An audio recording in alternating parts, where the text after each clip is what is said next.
Okay, so I'm going to show you kind of one of my go-to snacks I like to have while dieting, prepping, but also just in off-season as well.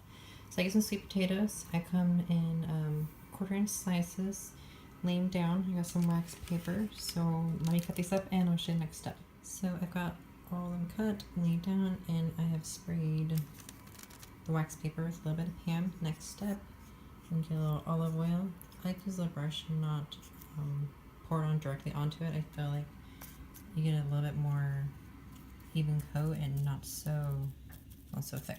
So I will get all these covered, and next step I'll show you. So they're all even coated. You can leave them just as is. Some people like to use seasoning, salt, some garlic. I'm not a big fan of that.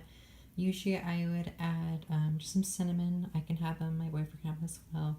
However, since I'm off season, I use the McCormick cinnamon sugar mix, and I just cover lightly all of it. Okay, so they are covered, and you want to preheat your oven to 400 degrees. Sometimes it's less, sometimes more, depending on your oven, and it takes about 20-30 minutes.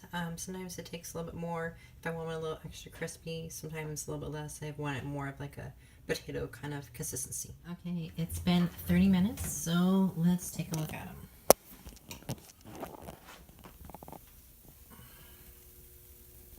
You see, they're kind of squishy in the center.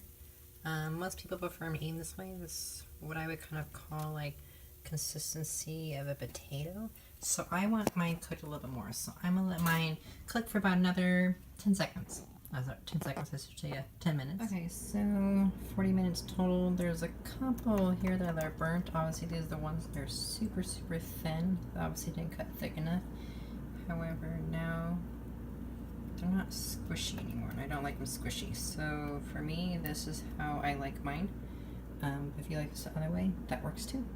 So I just let mine sit for just a little bit, and then I use a spatula and also by using that pan spray, they come off super easy and nothing sticks. Alright, and that's simply it. Now I got some sweet potato chips on the go.